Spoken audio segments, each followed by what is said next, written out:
turabaramukije amahoro nkuko dushaka ko abakunzi ba Yakin TV bamenya ibikorwa biri indani muri studio muri Yakin studio dushaka kubabaza ibibazo nizere ko muza kutwishura bivana nibazo byari byo nta kibazo. Okay, ikibazo ca mbere tugira tubabaze ni iki mbega iciyumviro cyo kugira mu itunganye novuga mwebwe nyene mwiyumvire kugira murondera ibikoresho nk'ibi tuba tubona ngaha kugira ngo musho kwiteza imbere cyabajemo gute cyahereye ryari byagenze gute mu majambo make.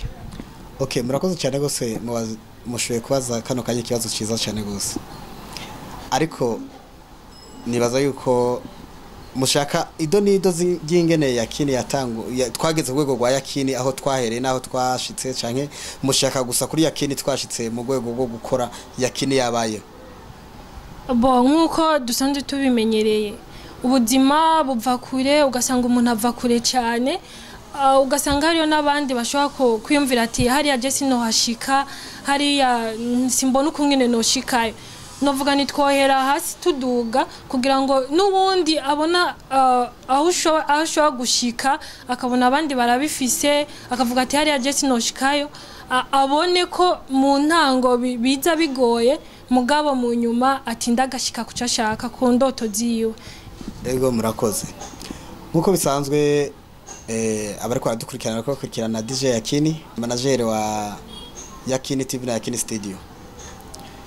Twebwe dutangura ubuzima twabutangiye butoroshe ubundi ntango ya migora naratangwe ndagenda kwanza ndiga igifundi niga gukora ama telefone ama radio ama DVD n'izindi accessoires nyene zitandukanye mbaze kuvyiga ndiga nico bita gufabrika charge de batteries de véhicule abatacumva bishoboke ko ari kirimi cy'ikinyamahanga ni isharigeri kubobina nize kubobina nico kintu nahereyeko maze kwiga kubobina muri ico gihe niho niga amezi 2 muri 6 nari nandikiwe kwiga umwarimu yanyigisha arambwiye ati byukuri wamenye urashaka kuraba nawe kwiteza imbere muri ico gihe naruguruye akioske ntivyari byoroshe ko nta marana nafise kuri hinzu ariko nditura abandi abantu nyene barabishoboye baramfasha barandihira inzu 180 vyavase amezi 2 ndatangura ndakora maze gukora Imana irahezagira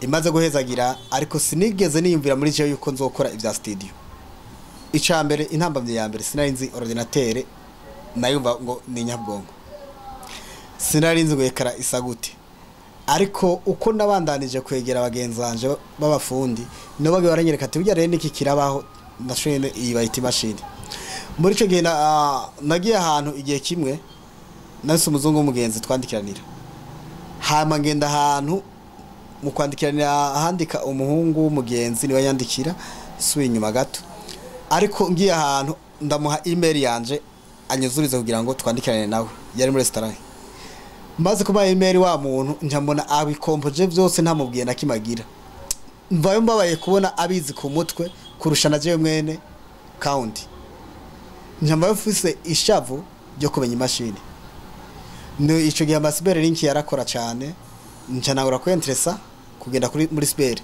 nkariya nk'ibihumbi 3 wamarayo nk'amasaha 3 ugafsonda ivyo utazi ngene hamugataha sinigeze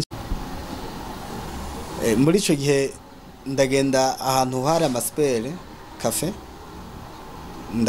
ndi interesa ndari amafaranga 3 ndiga mara y'amasaha 3 ico gihe umunota wari amafaranga 10 mwenga hanyuma baratora namenyera kuburyo barantuma ko bakambwiye ati cara ngaho buri yigisha twe nitugwigisha ko atamara ufise kwiga ariko turakuretse ja ku machine yambo ufise igihumbi wige muri ico gihe iyo avantage sinayifujije bose nje ndabandanya kuyiga imashini maze kwiga imashini ngashagagure ndayimenya none njira mu gisata cyo gukora ivya studio bitanyoroheye kuko nta mitana nifise icambere ninjiye mu gukora ivya studio je mfise aka laptop karimo disque diri ya 80 giga gafise RAM ya 10 giga kamera sekara fise naka ekra externe ka 14 pouces naho natanguriye ubuzima bwo kugira gute gukora ibya studio. Abantu barantwenze baranca intege barambwira ati abantu muri studio batanguza amamiliyoni wowe nta n'ibihumbi 100 ushizemo ubona uzohano biki. Hamwe umutima nama wanje umwe warambwira ati bihebe ubivemo ugende kurondera kandi akazukora. Ariko yindi umutima nawo kambwira ati umuntu wese ananirwa ari uko yakoze ahubwo gerageza ukore cyane. Nagerageza gukora nkakora ndibukigiye kibe nakoze ikosa nazongera gukora mu buzima. Ni nacyo cyatuye nehana kuba no bando mufundi w'umwizigiko. Ryaririye haje umuntu gukoresha ordinateur, ndafata ordinateur yewe nkuramwo akarapto akadiske direct wiwe kapima 7 giga kwanje kapima 80 giga kakandi gwiwe ntwara kapfuye mfata kakandi kwanje gakomenda kamuha.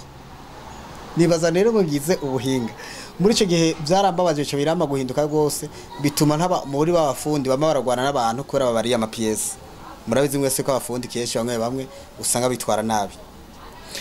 Muri ico gihe ndabandanye by'ama studio niho mu mwaka wa 2020 natangura kuyumvira rero igisata cyo kuba norera abandi ariyo entertainment, ariko ntibyanyoroheye naho nyene byasaba uburyo bukwazi cyambere.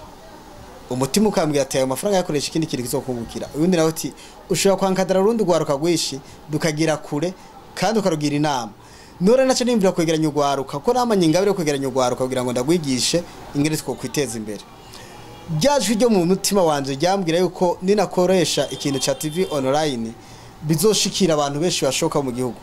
Niho mu event natangura buke 2020 ndashya mu bikorwa. Niyo mpamvu no musire twavyaye Yakini TV canke Yakini studio online.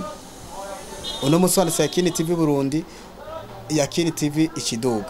Sinzi ko twageraze kubishura neza. Ego murakoze. Murumvise Yakini aratubwiye ubuzima mbega ico gihe utangura studio. Novuga nti watanguriye kuri kapitale y'uwawe nuvuga umutahe wawe canke waraguranye canke woba warafashanije n'abandi byagenze gute? Murakoze cyane bose. Muri ico gihe ntangora nakubwiye ko bitari byoroshe. Sinashoka kuronka abandi tuvyumva kumwe kuko nabo nabwira babona ati uyu mutipe no musatsi. Ego twatanguje imitahe yacu. Urumva imitahe yari iwanyu mwari musanzwe mwararondeye muciye mu tundi tuntu. Hama Yakini aratanguje studio ya Yakini mbega niwe yikorera cyangwa arakoresha urundi gwarukana rya ubu batubwira ati nimba arico wirondereye ugakora rondera gukoresha abandi. Yakini arikorera cyangwa arakoresha urundi gwaruka nkuko tubona mu Burundi gwaruka rushomere yari kwinshi. Turakoresha abandi. Abariko baradukurikirana babumvise ukungene watanguye umugambi wawe. Hama ikindi kibazo cyo ndakubaza Yakini TV iciyumviro cyatanguye gute? Okay, Yakini TV ukuntu canjemo je kuva nkiri umwana namye nifuza kuyobora urundi rwaruka nyamba ari ku mupira nashaka ko ari genera igitsindo ca mbere. Hama maze rero kugira Yakini studio nkabona ndarose udufaranga dukeya twinyungu naciye mvuga reka ndatuvaze umusaruro kugira nyimba naye akazi ugwaruka babiri noneho akazi batatu nyimba naye batatu cankeme akazi abantu mbane kugira ngo dufashe leta kuko nakara mukuru w'igihugu aguma ahimiriza ati ugwaruka ni rukora imigambi gwiteza imbere. Rero nkuko bisanzwe niyo mpamvu nacengira gute naciye mfata ingingo yo kugura TV online kugira ngo gwagwaruka ngo bakwankadara ninavuga ikintu gisho gushika heshi hashoboka. Icambere igirira inyungu jewe, igirira inyungu abayikurikirana, igirira inyungu n'intuzeye nabo bantu zo nahaye akazi. Ego abajene barumvise ko ni mu buri hariho urundi gwaruka ruko riteza imbere kugira ngo nabo bashikirwe. Ikindi kibazo none Yakini TV na Yakini studio bikorana gute? Okay. Yakini TV ikorera online. Ariko Yakini studio ikorera ngaha ahene mu bigaragara. Yakini TV iyivuye gutororokanya ibiganiro bitandukanye byo gwaruka n'ivyo kwiteza imbere n'imigambi y'ugwaruka. Ubundi Yakini TV na Yakini Studio byose birakorana. Icyature dushaho Yakini TV nikiye. Icambere no kugira ngo twereke ugwaruka ibikorwa turiko turakora. Tubashingira intahe ni nk'igishinga ntahe. Tubashingira ivyo urundi ugwaruka ruko rurakora. Kubera ko ugo gwaruka ruko rurakora na twebwe turimo tutoshobora kubashikira mwanya muto duca dushiraho urubuga nkorana mbaga kugira ngo abantu bose bagenda ko babone ya migambi dufise. Icambere badufashe, icakabiri gwagwaruka nago rureza amaboko rubone yuko umuntu ashobora gutaguza gatahe gato cyane kugira yiteze imbere kandi bigashoboka. Narabahaye akarorero ku kindi kiganiro kiri kuri Yakini TV cingene abantu bafata amatelefone nka 10 bakayashira hamwe bakayagurisha yose. Bamaze kuyagurisha hanyuma bagafata amataye bagashira hamwe bagakora. Nababwiye je natanze 180. Uno munsi Yakini TV na Yakini Studio byabaye kwera 180. Hamavuze ngo mbega Yakini TV bikorana gute rero kuko ari bibiri na Yakini Studio. Yakini Studio ijejwe kumonta no production kugira ngo byanyu genda kuri YouTube bibanza guca muri Yakini Studio ikabikosora ikabona kubitwara. Hama Yakini TV nayo igenda utorokanya makuru y'urundi gwaruka rushoboye kugira ngo dushore kubishikana ku Burundi gwaruka nago rufise imigambi gumva intambamye bakunda guhura nazo no kugira nago rugire ivyo rukosora. None muri ibi bikorwa byanyu niziye ntambamye mukunda guhura nazo? Intambamye dukunda guhura nazo ni nyinshi cyane ariko ngira mvuge nke muri zo. Murabona production ibigizwe n'ibintu bya kamera, amafoto n'ibindi. Hari igihe ugenda ku kamera ugatora mariage y'umuntu yagwaye avase ukayiheza ukayizana ukayikora. Umaze kuyikora wa muntu kamuhamagara ati ingutore ya video yawe agaca ko bita nk'umwaka wose canka amezi 5 ubwo muhamagara ati video yawe yaraheze inguyitore akamwa kubwira ngo urayimbikira neza ivyuma navyo nibisezerana. Disque dire birashika ikibwa iyo nisanganya rya mbere bigashika igapfa iyo nisanganya rya kabiri canke amavirisi agatera imashini yawe bigaca bipfira mu bya bintu ndani. Cagihe babakiriye bacu ni batwihanganira baca bafata mu izosi bagakwega batwara imbere y'ubutungane ngo vuga ndishe. Urumva intambamye ni nyinshi cyane gose canke abandi nabo ati no muyeskoro no mubeshi izina ryawe bakagica kandi bobo byavuye ku bakiriye bacu. Yego nizo ntambamye dukunda guhura nazo mu gisata cha studio canke undi umuntu akazana nk'ibintu mushiye muri farashe yuko mbe yapfuye ntavyamenye ayishikaye ukicomeka gusa ngura yikavye urayindiha kandi wewe ntavyo wigeze ukora ivyo ko twebwe turabanyamwuga kandi tuzwe gutunganiza abantu bose. Ugasanga rero biratumya bicanishamo umukiriye wacu na twebwe. Indi ntambamye yindi ikunda kwa mu gisata cha TV cha Yakini TV nuko dushobora kuronda amakuru hano bakayatwima.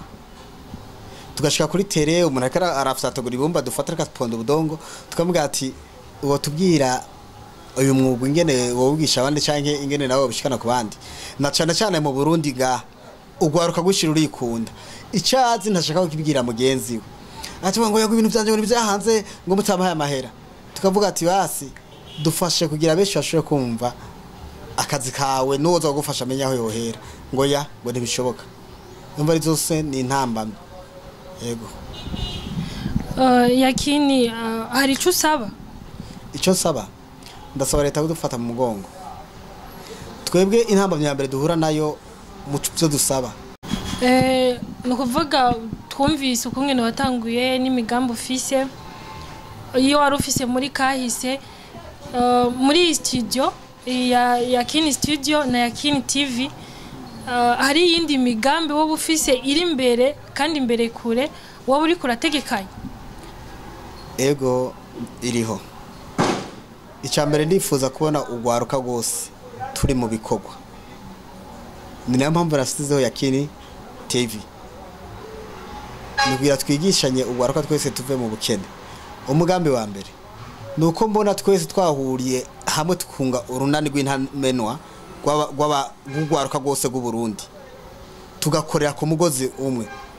Uyu mwuga dukora ndagomba kugira ishure nkigisha abandi kugira ngo bamenye umwuga. Sinavuze byose ibintu dukora. Iyo no mugambi urimo kwigisha maintenance, ya pratique apana théorie pratique kwigisha informatique pratique kwifuza kwigisha ugwaruka gukora ico bita hardware na software ivyo byose ndabara cyane kubona mu Burundi hariho amarobo yesitagwa n'abantu bavuye hanze ndababazwa n'ukuntu mu Burundi dufite aba informaticien ugasanga hageze kwestara software umuhinga wayo avuye hanze ivyo byose nuko tugira ishure kugira ugwaruka gwige kandi twige tumenya ntiduzo turasiga bwa bumenyi twakuye ku ishure ahubwo tubishe mu bikorwa kugira ngo bigirire inyungu igihugu n'abene gihugu aho ni mu gisata cha informatique de maintenance ndifuza kugurura ikigo gishobora gufasha ugwaruka rwose rufise imyuga ruhuriramwe ico kigo ubwanje giti cyanje ntavyo noshobora yakini niki wifuza gushikako muri kazoza nko muri yakini group niki ushaka kwifuza kugira uzoshike ko muri kazoza ivyo twifuza ni vyinshi cyane ndifuza kubona yakini yabaye ikampuni nini ikomeye cyane gose mu gihugu ndetse no hanze y'igihugu ndifuza kubona yakini yugurura centre informatique de maintenance kugira ugwaruka gwahejeje amashure canke n'ugwagarukiye hagufi rushiye kwiga umwuga wago dufate nk'ubuye birabaje kubona mu Burundi dufise amarobo nka brasserie zifise ariko ugaca usanga izo robo abazestara barinda kuva hanze birabaje kubona ama software dukoresha mu banki ama logiciel abazikurikirana abatekinisiye bazo barinda kuva hanze haranigeze genda sanga hariho umuntu ariko arabikurikirana suko abarundi tudashoboye ahubwo tukeneye abantu batwungura gato muri technology mu bindi bihugu umunyeshuri yiga muri kaminuza usanga azi technology kuburyo usanga ashobora guhakinga ikintu cyo cyose akinjiramo akagishikamo atagukimweretse nanye ndifuza kubona ugo rugezo ugwaruka turushikako ndifuza kubona mpakazi ugwaruka gwishi nkagwiza ama antenne ya Kini TV ya Kini Studio nk'uburundi bwose nkagira amagence yayo mu centre informatique yitwa ya Kini technology izo nivyo nifuza ndifuza kubona ugwaruka rwose buri mujene wese afise icakora mu gihugu cyacu nakubwiye ati narahaye akazi bamwe nifuza guha akanda akazi ibihumbi yego yakini hari ico usaba ivyo saba ni vyinshi cyane ariko ico saba nka kano kanya ndafise umugambi maranye imyaka myinshi uwo mugambi nuwo gufasha kwegeranya abantu bose bafise ubugenegene bafise ubuhinga abacuzi ababaza abasudere abantu bose tukagira ikigo kimwe ati ico kigo cyo gikora gute ico kigo no kuvuga ngo coca kiba ico kwigisha imyuga itandukanye kuko babandi bafise bwa buhinga bazoshabwigisha abandi mu kubigisha tuzofata abana bamwe barabara bose bari mu gihugu cyacu cyo Burundi tubajane muri ca kigo twubatse hama ca kigo kibarere abara abantu baromogi bahinduke bamenye umwuga bazova bateza imbere igihugu no mugambi hakuru numva ico nico ndara nasinziriye nsenga Imana nintagishikako umuhungu wanje nzovyara tugishikeko yego hari ico wohanura urundi gwaruka ego biriho ni vyinshi ariko ndanura ugwaruka rukora dukurikirana kuri Yakini TV nukuri reka kwikengera murashoboye cyo ni cyambere abari mu mirimo murashoboye abataratangura ibikorwa nabo ndababwiye ati kura amaboko mu muzo mukore udakoze ntakaje uyu kengereye akazi nta terambere ugira muri wowe kwiga amashuri menshi sebo nabiri yavuga ngo biruhisha ubwenge ariko abantu nibige ariko mu kwiga kwabo nibakore akazi umwasi wa mbere nkunda kubona ngaha mu gihugu cyacu nubwibone kandi dukenye umujene ugasanga avuga ngo Jeff mfise ngo diplome yanje ngo kajya akazi sinogakora ndeka ndakubwira uzugakengera hanyuma hagira ugakora ejo uzoza kumusaba akazi koronye ko amaze kwiterera imbere ndigeze kubwira abantu uti nimurabe nicaye mu ntebe no musizunguruka sinahereye mu kuzunguruka mu ntebe nahereye ku gataburete ndiko nicarako nako nyene natiye apana kiwanje dukura amako mu muzu dukore nyimba rwaruka rufise ibihumbi 10 bagenda bari 10 baronka ibihumbi 100 barabishoboka gukora kugira ngo mu mezi 3 bazobe bafise ibihumbi 300 byose birashoboka dusize inguvu hamwe no mu rukundo na cyane cyane ko umuvyeyi wacu akunda kubiduhanura ati ugwaruka dukereye imigambi dukore ivyacu kuko leta nizoronka akazi duha twese iraha abashoboka ariko natwe dufashe leta mu bishoboka mu kwiteza